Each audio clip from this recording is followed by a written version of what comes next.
ಮಕ್ಕಳೇ, ನಾವು ಇವತ್ತು ಈಜಿಪ್ಟ್ನ ಸಂಖ್ಯಾ ಪದ್ಧತಿಯ ಬಗ್ಗೆ ಅಧ್ಯಯನ ಮಾಡೋಣ. ಓಕೆನಾ? ಇದು 3000 BC ಹಿಂದೆ ಈಜಿಪ್ಟ್ನವರು ಒಂದು ಲಿಖಿತವಾಗಿ ಒಂದು ಪದ್ಧತಿಯನ್ನು ಮಾಡಿಕೊಂಡ್ರು. ಆ ಪದ್ಧತಿಯ ಬಗ್ಗೆ ಇವತ್ತು ಹೆಗ್ಗುರುತುಗಳ ಬಗ್ಗೆ. ಹೆಗ್ಗುರುತುಗಳು ಅಂತ ಹೇಳಿದ್ರೆ ಅವರು ಯಾವುದಕ್ಕೆಲ್ಲ ಇಲ್ಲಿ ನೋಡಿ, ಅದರ ಮೊದಲ ಹೆಗ್ಗುರುತು 1 ಆಗಿತ್ತು. ಇಂಟು 10. ಓಕೆ, ಅಲ್ಲಿ ಇಂಟು 10 ಮಾಡ್ತಿದ್ರು. ಆಮೇಲೆ ಅದ್ರದ್ದು ಇಂಟು 10 ಗುಣಿಸು ಎಲ್ಲವನ್ನ ಈಗ ಇದು ಹೆಗ್ಗುರುತುಗಳು ಮಕ್ಕಳೇ. 1 ಅದರ ಮೊದಲ ಹೆಗ್ಗುರುತಾದರೆ ನೆಕ್ಸ್ಟ್ 10 ಗುಣಿಸು 10 ಮಾಡೋದು. ಇದನ್ನ ಗುಣಿಸು 10 ಅಂತ. ನೆಕ್ಸ್ಟ್ ಇದನ್ನ ಗುಣಿಸು 10 ಏನಾಗುತ್ತೆ? 10ರ ಘಾತ 2 ಆಗ್ತಿತ್ತು, ಅಂದರೆ 100. ಪುನಃ ಇನ್ನು ಗುಣಿಸು 10 ಅಂತ ಮಾಡಿದಾಗ 10ರ ಘಾತ ಎಷ್ಟಾಗ್ತಿತ್ತು? 3. ಇದು ಅವುಗಳ 10 ಪಟ್ಟು ಜಾಸ್ತಿ ಆಗ್ತಾ ಹೋಗ್ತಾ ಇದ್ವು. ಅವುಗಳ ಹೆಗ್ಗುರುತುಗಳಾಗಿದೆ. ಇದನ್ನು ಹೆಗ್ಗುರುತು ಅಂತ ಹೇಳ್ತಾರೆ. ನಮಗೆ ಚಿತ್ರದಲ್ಲಿ ಚೆನ್ನಾಗಿ ತೋರಿಸಿದ್ದಾರೆ ನೋಡಿ. 1ಕ್ಕೆ ಈ ರೀತಿ ಕೊಟ್ಟಿದ್ದಾರೆ, 10 ಅಂತ ಹೇಳಿದ್ರೆ ಈ ರೀತಿ ಕೊಟ್ಟಿದ್ದಾರೆ. 10ರ ಘಾತ 2 ಈ ರೀತಿ ಸುರುಳಿ, ಅಗ್ಗದ ಸುರುಳಿ ಥರ ಇದೆ. 10ರ ಘಾತ 3.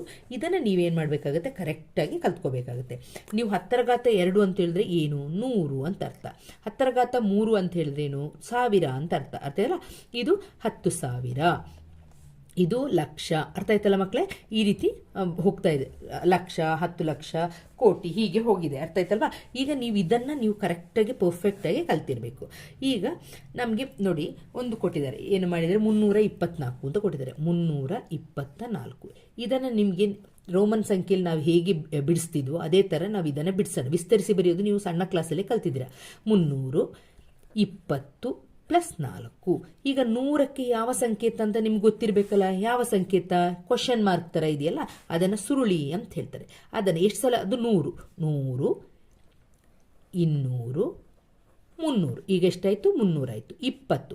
10ಕ್ಕೆ ಯಾವ ಸಂಕೇತ ಕೊಟ್ಟಿದ್ದಾರೆ? ಈ ರೀತಿ ಕೊಟ್ಟಿದ್ದಾರೆ 10. ಆಗ 10, 20. 4ಕ್ಕೆ ಈಗ 1 2 ಬರೆದಾಯ್ತು. 1 2 3 4 ಅಂತ ಬರೆದ್ರಾಯ್ತು. ಅರ್ಥ ಆಯ್ತಲ್ಲ ಮಕ್ಕಳೇ? ಇದು 324. ಅದೇ ಥರ ಕೆಲವೊಂದು ಲೆಕ್ಕಗಳನ್ನ ಮಾಡಿ ಅಂತ ನಮ್ಗೆ ಕೊಟ್ಟಿದ್ದಾರೆ. ಮಾಡೋಣ. ಮೊದಲನೇ ಲೆಕ್ಕ ಕೊಟ್ಟಿದ್ದಾರೆ 10,458 ಅಂತ ಕೊಟ್ಟಿದ್ದಾರೆ. ಓಕೆ, 10,458. ವಿಸ್ತರಿಸಿ ಬರಿಬೇಕಾದ್ರೆ ಫಸ್ಟ್ ನಾವೇನು ಬರಿತೀವಿ? 10,000 ಬರಿತೀವಿ, ಪ್ಲಸ್ 400 ಬರಿತೀವಿ, ಆಮೇಲೆ 58. ಓಕೆನಾ? ಆದರೆ ಹೇಳಿದ್ರೆ ಯಾವ ಚಿಹ್ನೆ? ಬೆರಳುದು ಚಿಹ್ನೆ. ಬೆರಳು ಥರ ಇದೆ ನೋಡಿ, ಇಲ್ಲಿ ಬೆರಳು ಥರ ಇದೆ. ಆಗ ನಾವಿಲ್ಲಿ ಏನು ಬರಿಬೇಕು? ಬೆರಳು ಥರ ಬರಿಬೇಕು. ಹೀಗೆ ಮಾಡಿ ಹೀಗೆ ಮಾಡೋಣ. ಓಕೆ, ಇದು ಬೆರಳು. ನೆಕ್ಸ್ಟು 10,000 ಆಯಿತು. 400 ಅಂತ ಹೇಳಿದ್ರೆ ನಮಗೆ 100ಕ್ಕೆ ಇದು ಅಲ್ವಾ? 100ಕ್ಕೆ ಇದು ಈ ಚಿಹ್ನೆ, 100ಕ್ಕೆ.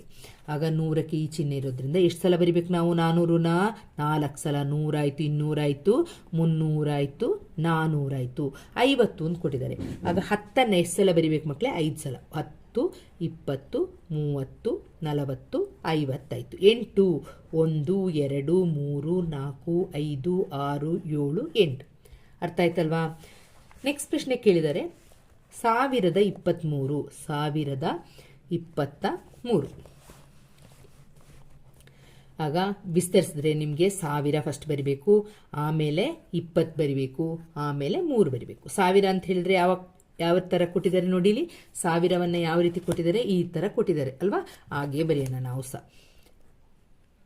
ಇದನ್ನು ಈ ರೀತಿ ಬುಟ್ಟಿ ಥರ ಮಾಡಿದರೆ ಇಲ್ಲಿಗೆ ಒಂದು ಆ್ಯರೋ ಮಾರ್ಕ್, ಈ ಆ್ಯರೋ ಮಾರ್ಕ್. 1000 ಆಯಿತು. 20 ಅಂದರೆ 10, 20. 3 ಅಂದರೆ 1 2 3.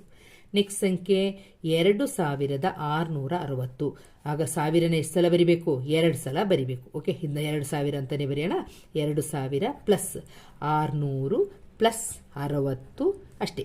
2000ಕ್ಕೆ ಹಿಂಗೆ ಬರಿಬೇಕು, ಈ ರೀತಿ ಮಾಡಿ.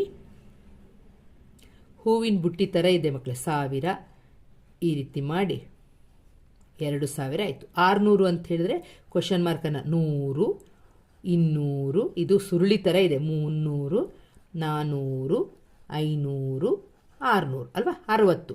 10, 20, 30, 40, 50, 60 ಇಷ್ಟು ಬರ್ದಾಯ್ತು. ನೆಕ್ಸ್ಟ್ ಪ್ರಶ್ನೆ ಏನು ಕೇಳಿದ್ದಾರೆ?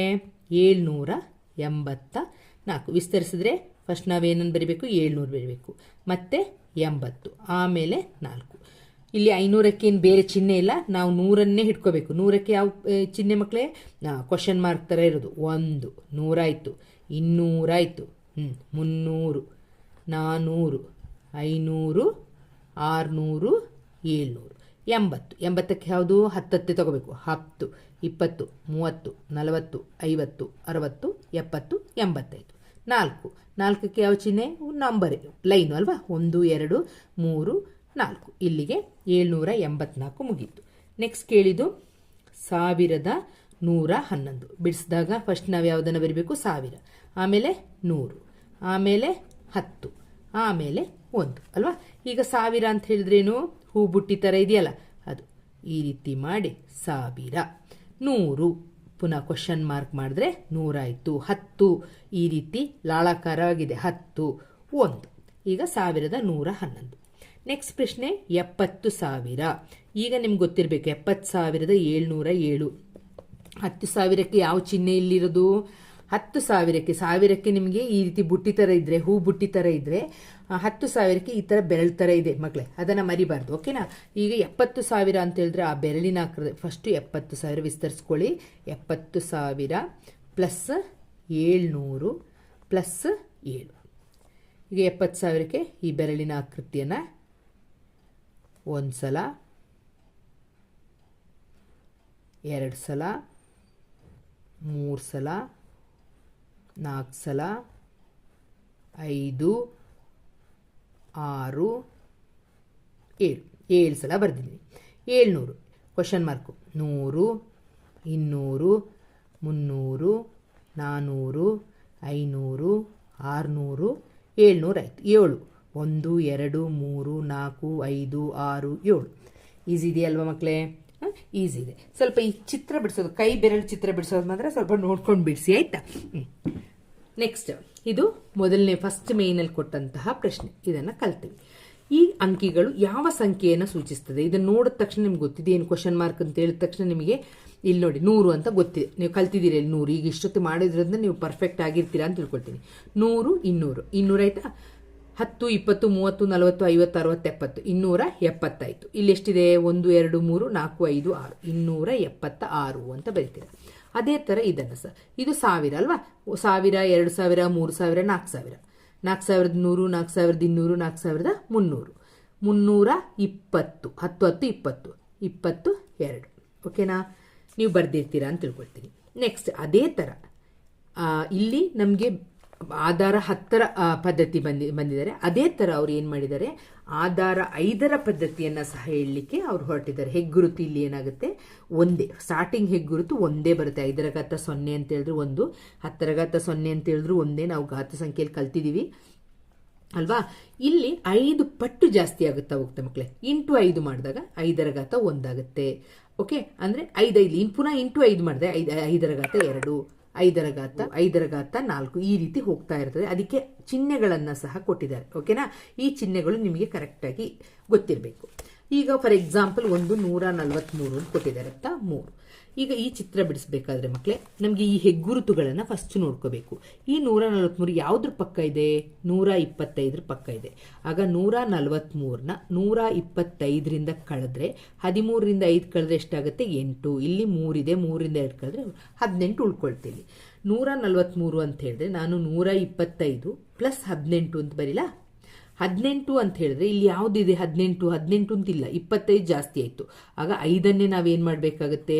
125 ಪ್ಲಸ್ 5ಅನ್ನು ಎಷ್ಟು ಸಲ ಗುಡಿಸ್ಬೇಕು? 5 10 15 ಪ್ಲಸ್ 3. ಓಕೆನಾ? 18ಅನ್ನು 5 ಪ್ಲಸ್ 5 ಪ್ಲಸ್ 5 3 ಅಂತ ಬರೀಲ್ಲ? 125ಕ್ಕೆ ಯಾವ ಚಿತ್ರ? ವೃತ್ತದ ಚಿತ್ರ. 5 ಅಂತ ಹೇಳಿದ್ರೆ ಏನು? ಚೌಕ. ಎಷ್ಟು ಸಲ ಬರಿಬೇಕು? 3 ಸಲ. 5 10 15. ಓಕೆನಾ? 5 10 15. 3 ಅಂದರೆ ಒಂದಕ್ಕೆ ಏನು ಚಿತ್ರ ಕೊಟ್ಟಿದ್ದಾರೆ? ಅಲ್ಲಿ ಚಿತ್ರ ಕೊಟ್ಟಿದ್ದಾರೆ, ತ್ರಿಭುಜದ ಚಿತ್ರ ಕೊಟ್ಟಿದ್ದಾರೆ. ಆಗ ನೀವು 1 2 3 ಅಂತ ಬರೀತೀರ. ಓಕೆನಾ ಮಕ್ಕಳೇ? ಅರ್ಥ ಆಯ್ತಲ್ವಾ? ಮೊದಲ ಹೆಗ್ಗುರುತು ಸಂಖ್ಯೆ 1 ಆಗಿರುವ ಹೆಗ್ಗುರುತು ಸಂಖ್ಯೆಗಳು ಒಂದೇ ಸಂಖ್ಯಾ ಪದ್ಧತಿಯಲ್ಲಿ. ಯಾಕೆಂದರೆ 5ರ ಘಾತ 0 ಅಲ್ವಾ? ಅದಕ್ಕೆ 5ರ ಘಾತ 0 ಬೆಲೆ 1 ಆಗುತ್ತೆ. 10ರ ಘಾತ 0 ಬೆಲೆ ಅದು ಸಹ ಒಂದೇ. n ಘಾತ 0 ಬೆಲೆ ಅದು ಸಹ ಒಂದೇ ಆಗುತ್ತೆ. ಪ್ರತಿ ಮುಂದಿನ ಹೆಗ್ಗುರುತು ಸಂಖ್ಯೆಯನ್ನು ಪ್ರಸ್ತುತ ಹೆಗ್ಗುರುತು ಸಂಖ್ಯೆಯೊಂದಿಗೆ ಕೆಲವು ಸ್ಥಿರ ಸಂಖ್ಯೆ ಅಂದರೆ ಎನ್ನಿಂದ ಗುಣಿಸುವ ಮೂಲಕ. ಇಲ್ಲಿ ಸ್ಥಿರ ಸಂಖ್ಯೆ ಯಾವುದರಿಂದ ಗುಣಿಸಿದ್ದೀರಿ? ನೀವು 5ರಿಂದ ಗುಣಿಸಿದ್ದೀರಾ. ಅಕಸ್ಮಾತ್ ನೀವು 10ರ ಆಧಾರ ಪದ್ಧತಿಯಿಂದ ಯಾವುದರಿಂದ ಗುಣಿಸ್ತೀರಾ? 10ರಿಂದ ಗುಣಿಸ್ತೀರಾ. ಅರ್ಥ ಆಯ್ತಲ್ವಾ? ಗುಣಿಸುವ ಮೂಲಕ ಪಡೆಯಲಾಗುವ ಹೆಗ್ಗುರುತು ಸಂಖ್ಯೆಯನ್ನು ಹೊಂದಿರುವ ಸಂಖ್ಯಾ ಪದ್ಧತಿಯನ್ನು ಆಧಾರ n ಸಂಖ್ಯಾ ಪದ್ಧತಿ ಅಂತ ಹೇಳ್ತೀವಿ. ಅದೇ ಥರ 5ರ ಆಧಾರ ಪದ್ಧತಿ ಅದು ಆಧಾರ 5ನ ಗುಣಿಸ್ಕೊಂಡು ಹೋದರೆ ಇಲ್ಲಿ ಮಾಡಿದ್ದು 5ನ ಗುಣಿಸ್ಕೊಂಡು ಹೋಗಿದಲ್ವಾ? ಇಲ್ಲಿ 5 5ರಿಂದ ಗುಣಿಸಿದೆ, ಫಸ್ಟ್ 1 ಸಿಕ್ತು, 5 ಘಾತ 0 ಅಂದರೆ ಇಂಟು 5 ಮಾಡಿದ್ರೆ 5 ಸಿಕ್ತು, ಪುನಃ ಇಂಟು 5 ಮಾಡಿದ್ರೆ 25 ಸಿಕ್ತು, 25 ಗುಣಿಸು 5 ಮಾಡಿದ್ರೆ 125 ಸಿಕ್ತು, ಈ ರೀತಿ ಸಿಕ್ತು. ಅದೇ ಥರ 10ನ್ನು ಆಧಾರ 10ರ ಸಂಖ್ಯಾ ಪದ್ಧತಿಯನ್ನು ದಶಮಾನ ಸಂಖ್ಯಾ ಪದ್ಧತಿ ಎಂದು ಕರೆಯಲಾಗುತ್ತೆ. ಇದೊಂದು ಗೊತ್ತಿರಬೇಕು. 10ರ ಪದ್ಧತಿಯನ್ನು ದಶಮಾನ. 2ರಲ್ಲಿ ಚಿಹ್ನೆಗಳನ್ನು ಬಳಸಿಕೊಂಡು ಕೊಟ್ಟಿದ್ದಾರಲ್ಲ, ಈಗ ವ್ಯವಸ್ಥೆಯಲ್ಲಿ ಕೊಟ್ಟಿರುವ ಸಂಖ್ಯೆಯನ್ನು ಬರೆಯಿರಿ. ಈಗ 15ನ್ನು ಬರಿಬೇಕು. 15 ನೋಡಿ ಯಾವ್ದು ಕೊಟ್ಟಿದ್ದಾರೆ ಅಂತ ನೋಡ್ಕೊಳ್ಳಿ. ಮೊದಲನೇದು 15. 15 ಅಂತ ಹೇಳಿದ್ರೆ 5, 10, 15 3 ಚೌಕವನ್ನು ಬಿಡಿಸಿದ್ರೆ 15 ಆಯಿತು. ನೆಕ್ಸ್ಟ್ ಕೇಳಿದರೆ 50. 50 ಅಂತ ಹೇಳಿದ್ರೆ ನಿಮಗೆ ಅಲ್ಲಿ ವ್ಯವಸ್ಥೆಯಲ್ಲಿ 25 ಮತ್ತು 25 ಮಾತ್ರ ಇರೋದು. 25ಕ್ಕೆ ಯಾವ ಚಿತ್ರ ಇದೆ, ಅದಾಗ ಇದನ್ನು ಮಾಡಬೇಕಂತ ಹೇಳಿದ್ರೆ ನಮಗೆ ಏನು ಗೊತ್ತಿರಬೇಕು, ಈ ಹೆಗ್ಗುರುತುಗಳು ಚಿತ್ರ ಕರೆಕ್ಟಾಗಿ ಗೊತ್ತಿರಬೇಕು. ಈಗ ಕೊಟ್ಟಿರುವಂತಹ ಪ್ರಶ್ನೆ 137. 137 ಯಾವುದ್ರ ಪಕ್ಕ ಇದೆ ನೋಡಬೇಕು. ಯಾವುದ್ರ ಪಕ್ಕ ಇದೆ, 125 ಪಕ್ಕ ಇದೆ. ಆಗ 137ರಿಂದ ನಾವೇನು ಮಾಡಬೇಕಾಗತ್ತೆ, 125ನ್ನು ಕಳಿಬೇಕಾಗತ್ತೆ. 137ರಿಂದ ಯಾವುದನ್ನು ಕಳಿತೀರಾ, 125ನ್ನು ಕಳಿತೀರಾ. 7ರಿಂದ 5 ಕಳೆದ್ರೆ ಎಷ್ಟಾಯಿತು, 2. 3ರಿಂದ 2 ಕಳೆದ್ರೆ 12. 12 ಬಂತು. 12 ಅಂತ ಹೇಳಿದಾಗ ನೋಡಿ, ಫಸ್ಟು ನಾನು 125 ಹೆಗ್ಗುರುತುಗಳನ್ನು ಬರ್ಕೊಳ್ಬೇಕು. 125 ಪ್ಲಸ್ 12 ಅಂತ ಹೇಳಿದಾಗ ಯಾವುದು, 5 ಪ್ಲಸ್ 5 10 ಆಯಿತು. 2ಕ್ಕೆ 1 2. ಓಕೆ, ಇಲ್ಲಿ 25 ಅಂತ ಹೇಳಿದಾಗ ಯಾವ ಚಿತ್ರ ಬಿಡಿಸ್ತೀರಾ ನೀವು, ಇದನ್ನು ಬಿಡಿಸ್ತೀರಾ. ಓಕೆ, ಷಡ್ಭುಜಾಕೃತಿಯನ್ನು ಬಿಡಿಸಿದ್ರೆ ಎಷ್ಟು ಸಲ ಬಿಡಿಸಬೇಕು, 25 25 2 ಸಲ ಬಿಡಿಸಿದ್ರೆ ಇದಾಯಿತು. ನೆಕ್ಸ್ಟ್ ಪ್ರಶ್ನೆ 125. 125ಕ್ಕೆ ಯಾವ ಚಿತ್ರ, ವೃತ್ತಾಕಾರ ಚಿತ್ರ. 125 5ಕ್ಕೆ ಚೌಕ. ಎಷ್ಟು ಸಲ ಬರೀಬೇಕು, 2 ಸಲ. ಆಗ 125 130 135, ಇಲ್ಲಿ 36 37 ಅಲ್ಲ, 137 ಇದು. ಇಲ್ಲಿ 125 ಆಯಿತು, 125 5 130 135 136 137, ಇದು ಒಂದೊಂದಲ್ವಾ. ಅದೇ ಥರ 293 ಕೇಳಿದ್ದಾರೆ. 293 ನೋಡಿ, ನೆಕ್ಸ್ಟ್ ಅಲ್ಲಿರುವ ಹೆಗ್ಗುರುತು ಯಾವುದು ಅಂದರೆ 625. ಆಗ ಇದರಲ್ಲೇ ನೋಡಬೇಕು. ಆಗ ಇದು 293 125ಕ್ಕೆ ಹತ್ರ ಇದೆ. ಇಲ್ಲಿ 125 ಎಷ್ಟು ಸಲ ಬರ್ತದೆ ಅಂತ ಫಸ್ಟ್ ನೋಡ್ಕೊಳ್ಳಿ. 125 ಇಂಟು 2 ಮಾಡಿದಾಗ ನೋಡಿ, 2 5ಲಿ 10, 1 2 2ಲಿ 4, 1 5, 2 1ಲಿ 2, 250 ಬಂತು. ಇದ್ರ ಪಕ್ಕ 250 ಇದೆ. ಆಗ ನಾವು ಫಸ್ಟ್ 293ರಿಂದ ಮಾಡೋದು ಹೇಗೆ ಅಂತ ನೋಡ್ಕೊಳ್ಳಿ. 250ನ್ನು ಏನು ಮಾಡಿ ಕಳೀರಿ. 3ರಿಂದ 0 ಕಳೆದ್ರೆ 3, 9ರಿಂದ 5 ಕಳೆದ್ರೆ 4, ಈಗ 43 ಉಳ್ಕೊಳ್ತು. ಈಗ ಇದನ್ನು ಸ್ಪ್ಲಿಟ್ ಮಾಡಬೇಕು. ಫಸ್ಟು ಹೆಗ್ಗುರುತನ ಏನಂತ ಬರೀತೀರಿ, ಇಲ್ಲಿ 125 ಗುಣಿಸು 2 ಅಂತ ಮಾಡ್ತೀರಾ. ಅರ್ಥ ಆಯ್ತಲ್ಲ, ಹೇಗೆ ಮಾಡಿದ್ದು ಮಾಡಿ ಪ್ರಾಕ್ಟೀಸ್ ಮಾಡಬೇಕು ಮಕ್ಕಳೇ. ಪ್ಲಸ್ ನೆಕ್ಸ್ಟು 43 ಇರೋದು. 43 ಅಂತ ಹೇಳಿದ್ರೆ ಇನ್ನೊಂದು 25ನ್ನು ತೆಗಿಬೋದಲ್ವಾ. 43 ಯಾವುದ್ರ ಪಕ್ಕದಲ್ಲಿದೆ, 25ರ ಪಕ್ಕದಲ್ಲಿದೆ. ಆಗ ನಾನು ಮೈನಸ್ ಏನು ಮಾಡ್ತೀನಿ, 25 ಮಾಡ್ತೀನಿ. 13ರಿಂದ 5 ಕಳೆದ್ರೆ ಎಷ್ಟಾಗುತ್ತೆ, 8 ಆಗುತ್ತೆ. ಇಲ್ಲಿ 3ರಿಂದ 2 ಕಳೆದ್ರೆ 1. ಆಗ ನಾನು ಇಲ್ಲಿ ಏನು ಬರಿತೀನಿ, 25 ಅಂತ ಬರಿತೀನಿ. ಈ 18ನ್ನು ಏನು ಮಾಡ್ತೀನಿ, ಎಷ್ಟು 5ಗಳು ಬರಿಬೋದು, 3 5ಗಳು, 5 10 15 ಮತ್ತು ಎಷ್ಟು 3 1 3. ಓಕೆ, ಆಗ ನೋಡಿ 250 250 ಪ್ಲಸ್ 50 ಎಷ್ಟಾಗುತ್ತೆ, 75 280 285 290 293 ಆಗುತ್ತೆ. ಈ ರೀತಿ ಮಾಡ್ಕೊಂಡ ಮೇಲೆ ಇದನ್ನು ಮಾಡ್ಕೊಳ್ಳೋದು ಇಂಪಾರ್ಟೆಂಟ್. ಅರ್ಥ ಆಯ್ತಲ್ವಾ. ಈಗ 125 ಅಂತ ಹೇಳಿದ ತಕ್ಷಣ ಯಾವ ಚಿತ್ರ, ವೃತ್ತದ. ಎಷ್ಟು ವೃತ್ತ ಹಾಕಬೇಕು, 2 ವೃತ್ತ ಹಾಕಬೇಕು. 25 ಅಂತ ಹೇಳಿದ್ರೆ ಯಾವ ಚಿತ್ರ ಗೊತ್ತಿದೆ, 25ಕ್ಕೆ ಯಾವುದು, ಷಡ್ಭುಜಾಕೃತಿ. ಸೊ ಷಡ್ಭುಜಾಕೃತಿ ಎಷ್ಟು ಸಲ ಬರಿಬೇಕು, 1 ಸಲ ಇರೋದು. 5 ಅಂತ ಹೇಳಿದ್ರೆ ಏನು, ಚೌಕ. ಎಷ್ಟು ಸಲ ಬರಿಬೇಕು, ಇಲ್ಲಿ 3 ಸಲ ಬರಿಬೇಕು. 3 ಅಂತ ಹೇಳಿದ್ರೆ ತ್ರಿಭುಜವನ್ನು ಎಷ್ಟು ಸಲ ಬರಿಬೇಕು, 3 ಸಲ ಬರಿಬೇಕು. ಅರ್ಥ ಆಯ್ತಲ್ಲ ಮಕ್ಕಳೇ. ಈಗ 651 ಅಂತ ಹೇಳೋದು ಯಾವುದರ ಪಕ್ಕ ಇದೆ, 625ರ ಪಕ್ಕ ಇದೆ. ಆಗ 651 ಮೈನಸ್ 625 ಮಾಡಿ. 11ರಿಂದ 5 ಕಳೆದ್ರೆ ಎಷ್ಟಾಗುತ್ತೆ, 6 ಆಗುತ್ತೆ. ಇಲ್ಲಿ 4 ಇದೆ, 4ರಿಂದ 2 ಕಳೆದ್ರೆ 20. ಆಗ ಮೊದಲ ಹೆಗ್ಗುರುತು ಯಾವುದು, 625. ಅದ್ರ ಪಕ್ಕ 26 ಬಂದಿದೆ. ಅದ್ರ ಪಕ್ಕ ಏನನ್ನು ಬರಿಬೋದು ನೀವು, 25. 625 ಇಲ್ಲಿ ಉಳ್ಕೊಳ್ಳೋದು. ನೆಕ್ಸ್ಟು 1. 625ಕ್ಕೆ ಏನು, ಈ ರೀತಿ ಹಗ್ಗ. ಪ್ಲಸ್ 25 ಅಂತ ಹೇಳಿದ್ರೆ ಏನು ಮಾಡಬೇಕು, ಷಡ್ಭುಜಾಕೃತಿಯನ್ನು ಬಿಡಿಸ್ಬೇಕು. ಓಕೆನಾ. 1 ಅಂತ ಹೇಳಿದ್ರೆ ತ್ರಿಭುಜವನ್ನು ಬಿಡಿಸ್ಬೇಕು. ಇದಿಷ್ಟು ಫಸ್ಟ್ ಮೇನಲ್ಲಿರುವಂತಹ ಕ್ವಶನ್ ಮಕ್ಕಳೇ, ಹೇಗೆ ಕಂಡುಹಿಡಿಯಿರಿ ಅಂತ. ನೆಕ್ಸ್ಟ್, ಮೇಲಿನ ಸಂಖ್ಯೆಯಲ್ಲಿ ಆಧಾರ 5ರ ಪದ್ಧತಿಯಲ್ಲಿ ಪ್ರತಿನಿಧಿಸಲಾಗದ ಸಂಖ್ಯೆ ಯಾವುದು ಇದ್ರೆ ಇದೆಯಾ, ಇದ್ರೆ ಅದ್ಯಾವುದು, ಇಲ್ಲದಿದ್ರೆ ಯಾವುದಿಲ್ಲ, ಯಾಕೆ ಅಂತ ಕೇಳಿದರೆ ಇದೆ. ಯಾವುದು? 0. ಯಾವುದು?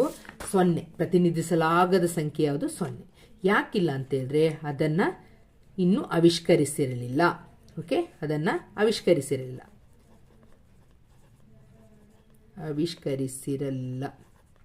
ಅಂದರೆ ಕಂಡು ಹಿಡ್ದಿರ್ಲಿಲ್ಲ ಅಂತ, ಅಷ್ಟೊತ್ತಿಗಾಗಲೇ ಕಂಡು ಹಿಡ್ದಿರ್ಲಿಲ್ಲ ಅಂತ.